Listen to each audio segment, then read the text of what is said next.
Hello and welcome back to the channel. Today we're going to do a full and complete evaluation of MSC newest, shiniest, and one of their largest ship. It's the MSC Seascape. I am going to take you on a complete full tour of the ship. We're going to look at the rooms, the pool, the gym, the spa, all the entertainment options that are offered on board. We're going to look at the staff, the quality of the service they provide, the layout. We are going to examine every single thing. By the end of this video, you will know if going on board is the right move for you. MSC does not have the greatest reputation with American cruisers, and we're going to find out if this ship has something new to offer. So without further delay, let's go ahead and get into the atrium and get started.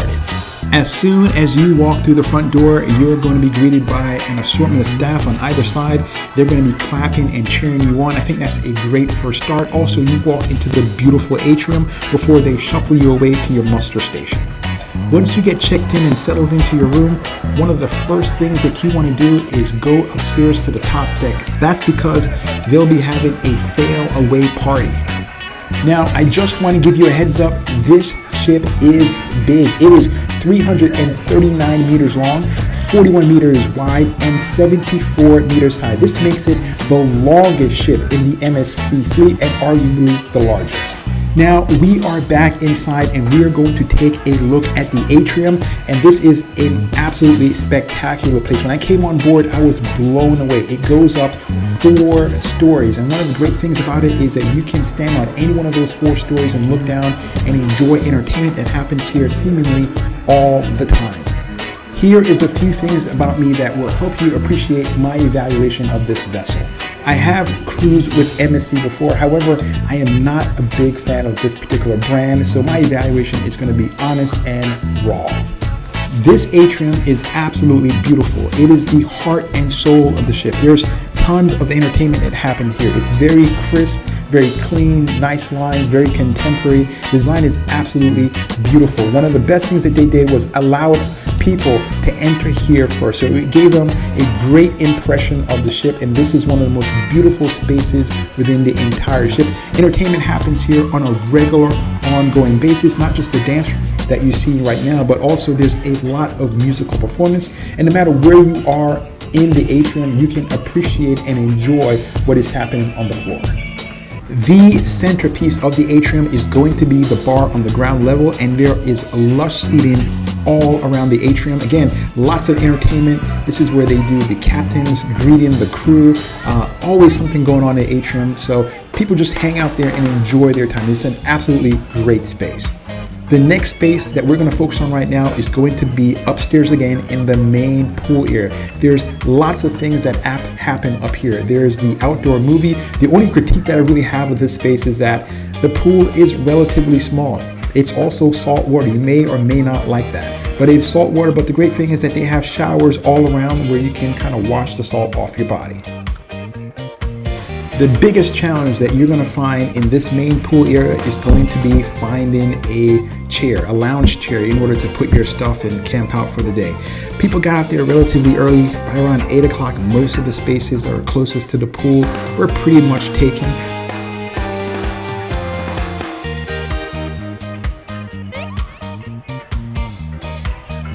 There's also 2 fairly large hot tubs that are in close proximity to the pool that have great views of the ocean nearby.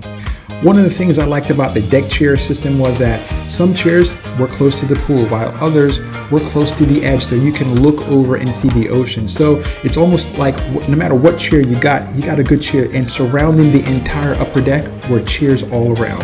Now this is the pool at night, and as you can see, it takes on a different flair. There are lots of parties up here and gathering, but you can see it looks completely different at night. Now, what you're looking at is an indoor water park. It's actually on board the ship. By looking at the ship from the outside, this is invisible, so you never see this. But as you can see, it's a pretty massive water park. Great for kids. I saw adults in there having a great time as well. One of the things that I saw the kids really enjoy is that they have directional squirt guns, and there are several slides. We're going to talk about the slides in a bit, but this is a pretty fun water park. It's really comprehensive. Kids stayed here and enjoyed it for hours on end. There are a total of 3 slides on board, and these are not hidden. They kind of protrude out from the ship. But the best, in my opinion, is the one where you go with the intertube. The slides were pretty nice. This is me inside the slide right now. So this is another fun feature of the water park. If you have young kids and you want them to do things in the water park or participate with some of the activities on the top floor, you will have to sign a waiver form. I recommend you do that early so you can kind of get it out the way. One of the great things about the water park was they had a splash bucket that filled up and then dumped all the water on the people below. And people absolutely love that. What you're looking at right now is the indoor pool, and it is beautiful. It's lush, it's green, it almost has a tropical jungle vibe to it. And the pictures that you're seeing right now really don't do it justice. And the reason why I'm panning the camera up is to show you that it has a solarium. So if you have rain or bad weather, or it gets too cold, you can cover it up and still keep the action going on the inside. This pool is also salt water based, and just like the last pool, it's open to everyone, adults and kids alike. It's a fairly deep pool. It goes down as deep as 6 feet. So is the other pool, which is kind of surprising because a lot of ships, your pools only go down to maybe 4.5 feet, but this is a fairly deep pool. There is seating all around this pool area. However, just like the last pool, it's on a first come first serve basis. A lot of people would bring their towels and put it down in order to reserve the seat, and this started as early as 7:30, 8 o'clock in the morning. But just like the last pool, it has a lot of window space, so in my opinion it kind of freed up a lot of seats that would be otherwise taken by those early risers. Just one more thing that I want to point out is on either side of the pool you'll find a hot tub that's both for children and adults. There are 2 things I didn't like about this area. The first is that at times it was unbearably hot, and I'm one of these people who love the heat, so it was just extremely hot and humid, more so than I would have thought. The other thing I didn't like was that if you wanted to play a game, you had to sign out the table tennis rackets and other things, and there wasn't a person there at all times to help you do that. So after hours, you pretty much couldn't play those games. What you just saw is what the pool looks like after hours, which was open, but there was no lifeguard on duty after hours, and it was mostly a hangout for teenagers, at least the cruise that I was on. All the pools had lifeguard available during the daytime hours. Let's switch gears and talk about entertainment. And what I want to show you in this picture is that you have to sign in for some of the shows. That's because some of the more popular shows wouldn't necessarily sold out, but it will get close to selling out. So make sure you get familiar with the app, because that's what you need in order to sign in for the shows. Most of the major entertainment shows took place in the main auditorium, which is what you're looking at right now. And they're mostly light shows. It's not a live band, so there's a big, television screens behind these singers, and there's choreography involved. Overall, it was okay. I can't say that I loved it, but it's better than some of the MSC productions that I've seen. And as you can see, a lot of people here tend to appreciate what they were seeing. But for me, it was just okay. I did like the fact that after the shows, if you have young kids, you were able to go down and see the entertainers and take a photograph with them. I thought that was a nice touch.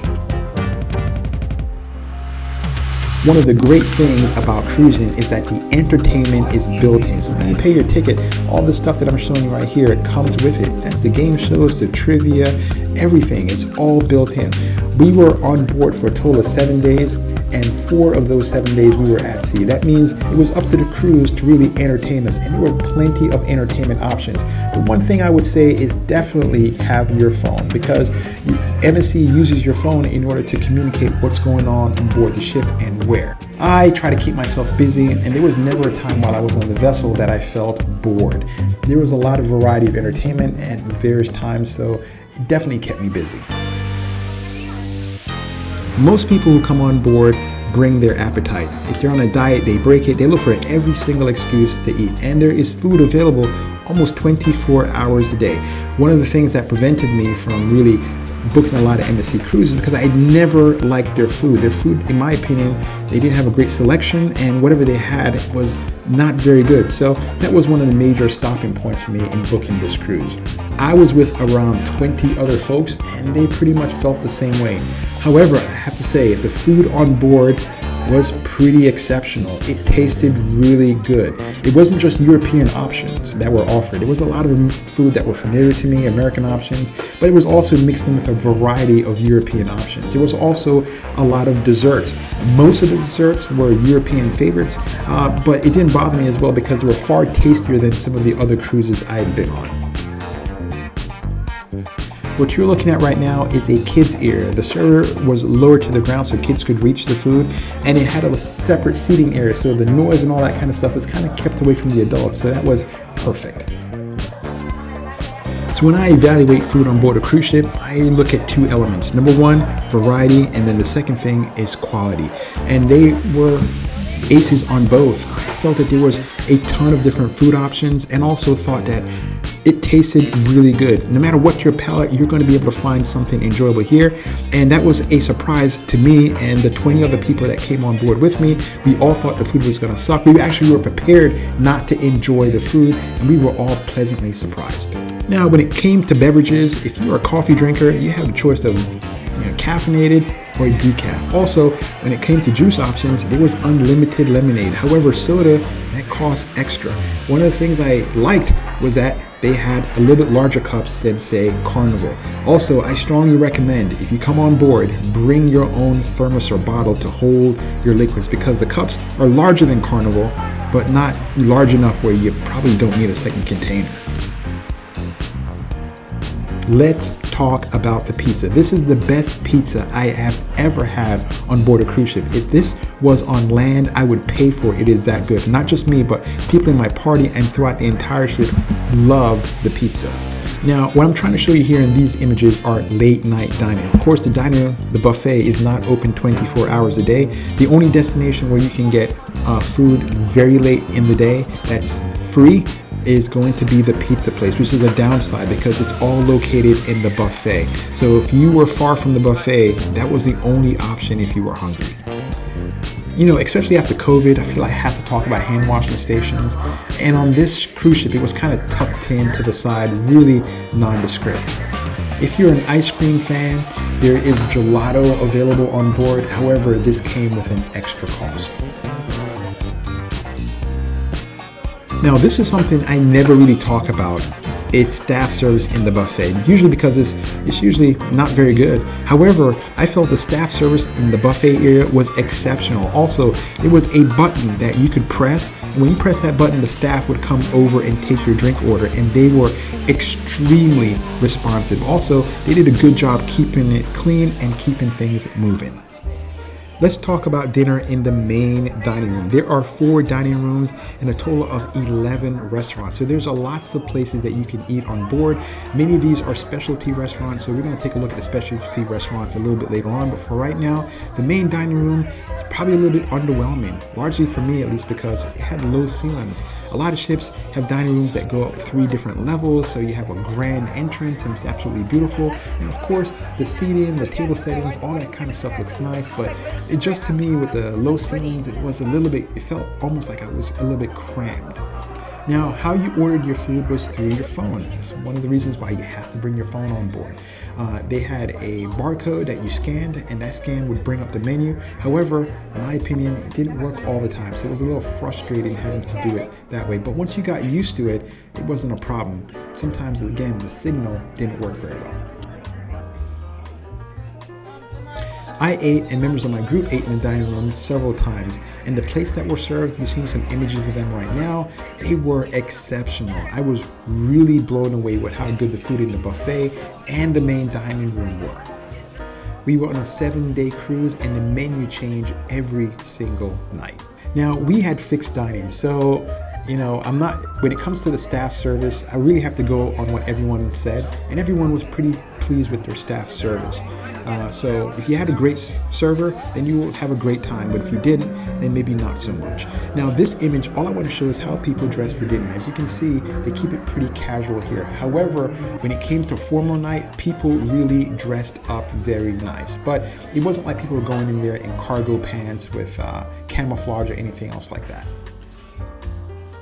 Let's talk now about specialty restaurants, and there are a lot of them on board. And I was fortunate enough where I ate at several of the specialty restaurants. I'm going to give you an evaluation of what I thought about the service and the quality of food.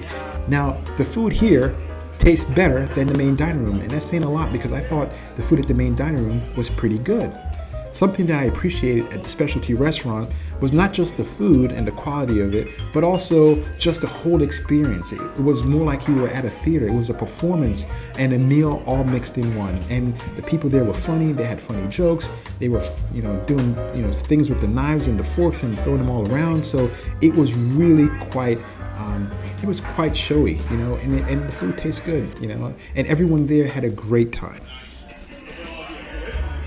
Those of you who are familiar with my channel know that I specialize in fun and interesting things for individuals and families to do. And the best way that you can support my content in this channel is to simply hit the like button. That will help people like you find my content and make wise decision making when it comes to vacation choices. So please help support my channel and please smash the like button. Now, here's something that I found remarkable. Not only did members of my party, which is about 20 people, were surprised by the quality of food, but in talking to people at some of these restaurants and on board, it seems like MSC started out with a really horrific reputation when it came to the food. However, I can't say this for all MSC ship, but I can say for the Seascape, the food here was exceptional and it was surprisingly good. There's some cruise lines out there that are known to be party ships. I'm not saying that MSC is one of them, but what I will say is that they kept the party going pretty late. There was always something on the menu for you to do late at night, especially if you love music. But there was also a lot of ways that you can find ways to entertain yourself. This is the sports bar, which is kind of more a relaxed feeling. I love the seating in here. Not only is it lush, but it's extremely comfortable. This is me outside watching one of the movies. I felt the movie was entertaining. It was one of the newer releases, so that was great. Also, the sound was exceptional. Sometimes it's echoey and you hear it bouncing and what have you, but the sound was terrific.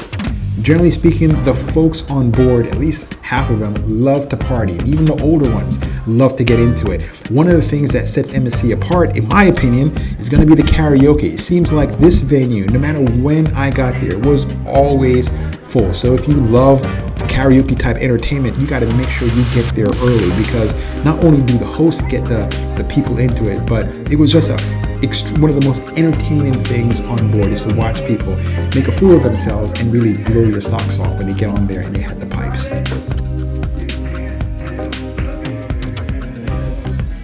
Now, most of the entertainment options I've showed you so far have been free. However, there are other paid ways that you can entertain yourself while on board. And one is Robotron. There's another couple of high-end arcade type, 3D immersive experiences or what have you. I tried them all, and to be honest with you, for whatever reason, it just was a waste for me. It didn't seem like I got a good bang for my buck. But there were some others that I talked to who really enjoyed. But there's lots of free things to do on board. In my opinion, one of the most fun I had was just playing games with my family, like card games. And there were lots of families on board that were doing the exact same thing. Now, we never settled into Monopoly like what you see here, but there were tons of games that we just played in between shows and before dinner that was absolutely, it was really fun. When I was on board, I was not cruising alone. This was in the middle of the summer. It was a completely packed ship. There were lots of kids on board. So I queried my kids to find out how they enjoyed their time on board, because we were not together all the time. And they had a terrific time. So if you have kids, more than likely they are going to have a good time. Because as an adult, I know I did. And the people I was with, the other adults, they had a great time. One of the things I usually never splurge on is the cabin. However, when I booked this cruise, it was $1,000 for an outdoor cabin per person. And I thought it was a good value for the money. And that's one of the things MSC is known for, is being cheap. Cheap with the cost when you compare it to other cruise lines. So my expectation has usually been, you pay for what you get.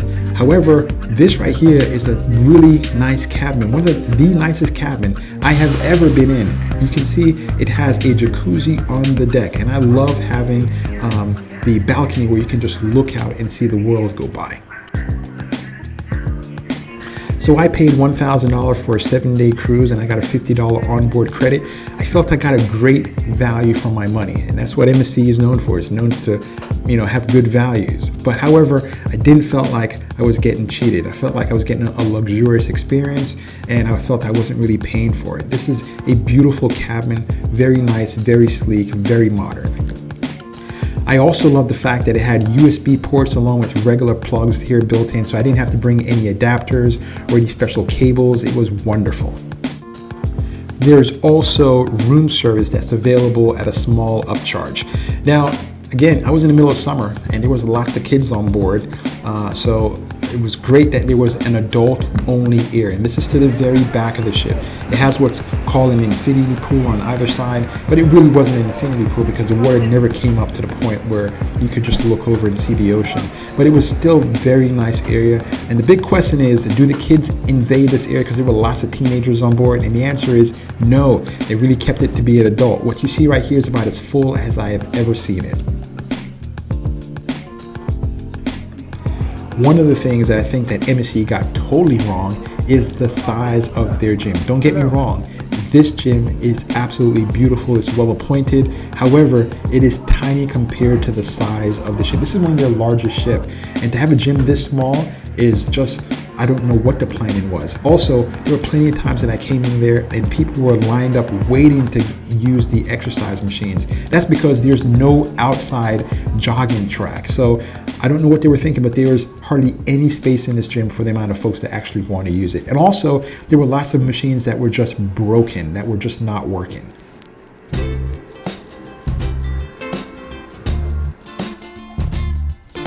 For those of you who like spa and the hair salon and be pampered or what have you, there's a well-equipped spa on board. They also do free massages, and once you get into massaging, they stop and they tell you have to pay for it. But it's a beautiful spa. If you like that kind of stuff, you're going to be probably pretty happy with what they have on board.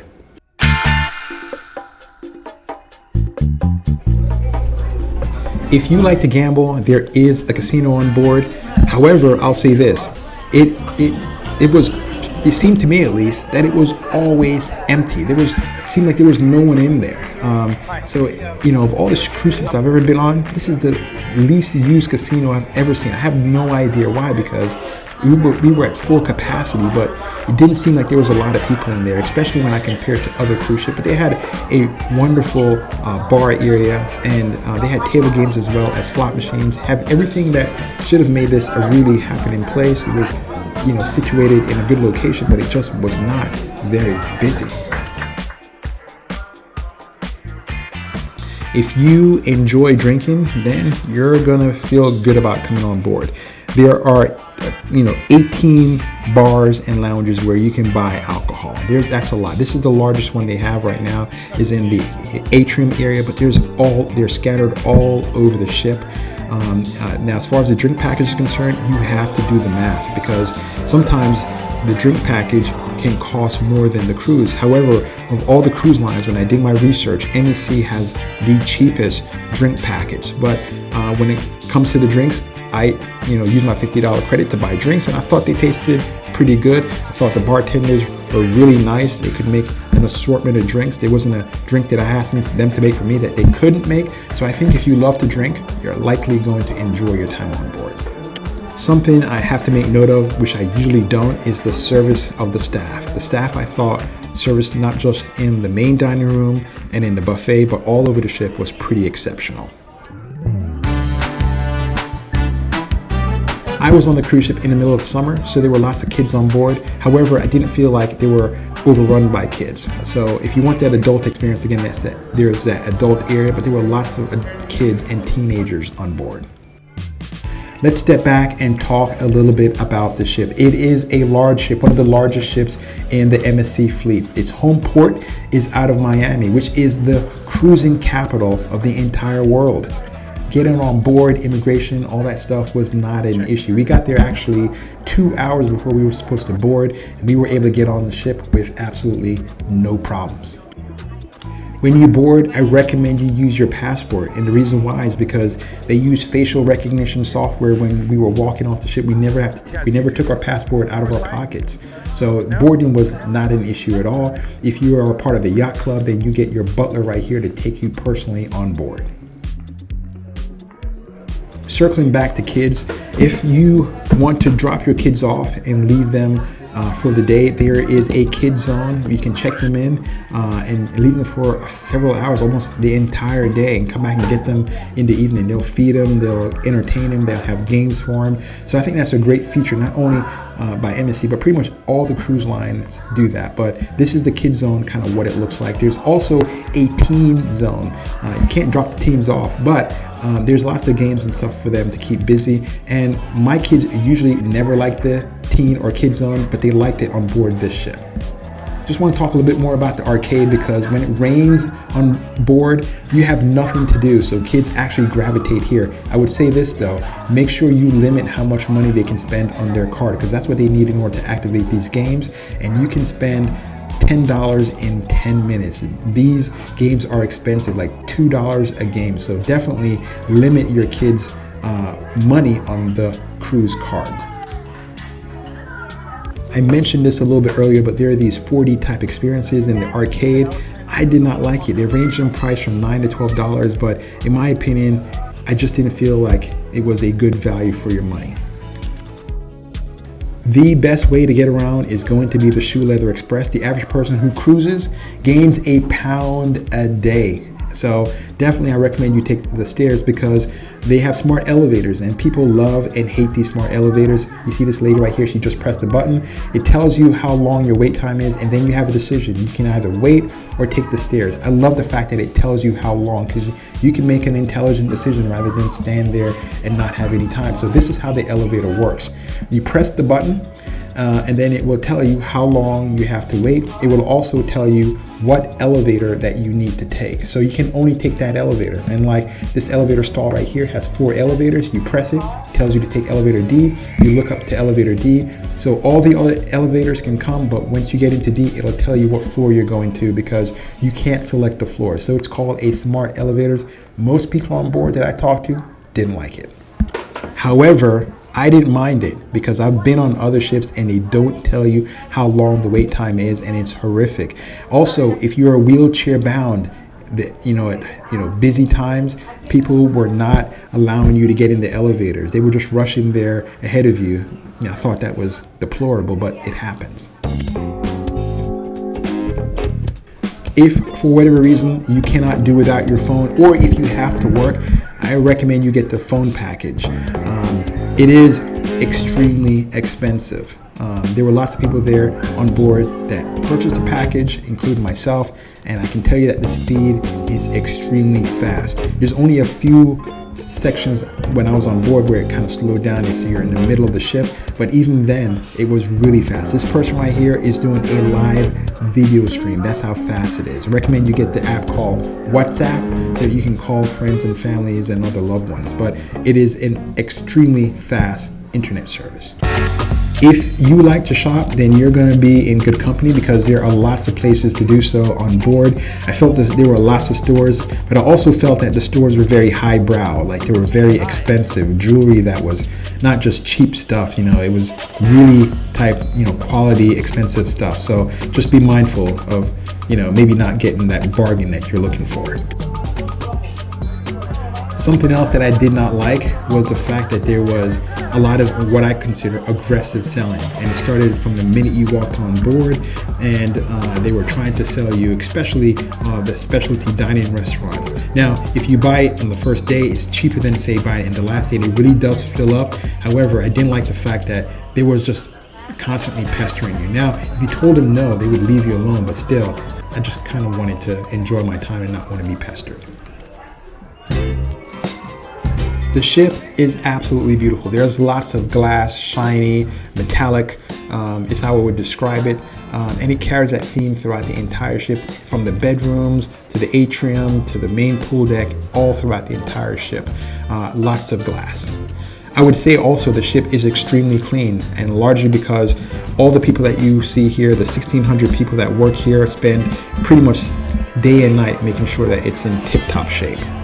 When it comes to the executive staff, you never saw them at all. Maybe just this one time when, you know, they came down to the atrium and you could take a photograph of them, but outside of that, they were pretty much invisible. Something that they got completely right were these maps. These maps you could translate into different languages. They were extremely easy to navigate, easy to understand. People used them all the time. They were big, so there's a lot of information that they could display at one time, and folks use them all the time. Love the maps, definitely a plus. The average person on board a cruise ship walks twice as much as they do when they're at home. So you're looking at about 10,000 steps and possibly a lot more, especially when you're in port, per day. However, most of the time you're not going to be on your feet. You're going to be sitting down. So the seating options that are available on board are going to be very important, and they have lots of lush and variety of different seating options all throughout the entire ship. If you have a loved one that has mobility issues and they want to cruise, I saw tons of people that were wheelchair bound, had to use scooters, and they had no problem, with the exception of the elevators, getting around the ship. They just had to wait a little bit longer, but other than that, wheelchair bound people, not a problem. Customer service was absolutely great. The only challenge that I found was that sometimes they would start at the back of the line and start helping people when people at the front of the line hadn't received any service yet. So I thought that was bad, so I asked about it and they said that's their policy. So, I don't quite get that, but otherwise they were great. There are a total of 3 different ways to book your excursion. One, you can do it while you're at home from your home computer before you even get on board. You can do it on your phone while on board at any time. And also you can go to the excursion desk and they will help you book your excursion to your next destination. However, just keep in mind, whatever you book on board the ship is going to be much more expensive than you would pay, say, if you were to just walk out the ship and talk to one of the vendors out there. Not including my family of 6, I was with around 20 other folks on board. Also, I talked to a lot of veteran travelers and kind of get their feedback on MSC. And I can't tell you enough how similar our experience has been. They were very reluctant to come on board, said they didn't really like MSC, but they were all pleasantly surprised with the quality of entertainment and especially with the food. It was not a European type food experience, and overall people had a really good time. And I think maybe it's because maybe they had low expectations and because it exceeded their expectations. But I would give this a thumbs up. Is it worth your time and money? Yes, it's usually going to be a better value than other cruise lines, so it's absolutely worth giving it a try, especially Seascape. Can't speak for all the other ships, but this ship was a good one.